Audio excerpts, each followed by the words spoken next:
Christian Estrosi, on attend pour ce soir les chiffres du chômage pour le mois de juin. Le gouvernement annonce une baisse pour la fin de l'année. Vous y croyez ? Je n'y crois absolument pas, et nous voyons bien que la croissance n'est pas au rendez-vous sur les bases qu'il avait estimées dans la loi de finances de 2015.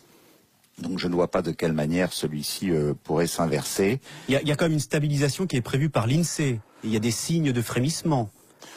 Lorsque l'on voit la perte de compétitivité de nos entreprises, lorsque l'on voit les charges qui, malgré les annonces qui n'étaient que des mensonges de la part de M. Hollande, la fiscalité, les charges sur les entreprises, sur les ménages qui les privent de pouvoir d'achat, de consommation, nos entreprises qui n'ont plus de marge pour réinvestir à partir de dividendes qu'elles n'ont plus sur leur outil de travail, sur l'innovation, sur la recherche, sur le développement, je le dis très clairement, je n'y crois pas.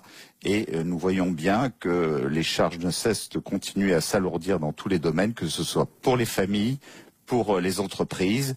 Et sur la base de cette fiscalité confiscatoire, il ne peut pas y avoir de reprise. Monsieur Estrosi, 8% de chômeurs en 2007, 9,4 en 2012, près de 10,5 aujourd'hui. Sur le chômage, tout le monde est responsable, la gauche comme la droite. Oui, si ce n'est que nous avons eu une crise sans précédent et que je vous...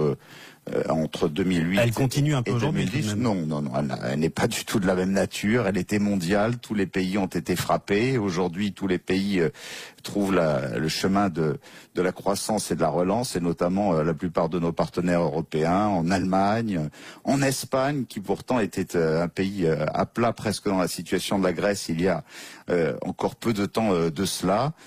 En Grande-Bretagne, aux États-Unis, ça n'est malheureusement pas le cas en France, et je vous rappelle simplement que entre 2012 et aujourd'hui, alors que nous ne sommes plus dans la crise d'avant 2012, on a créé plus de chômeurs que pendant la crise entre 2008 et 2012.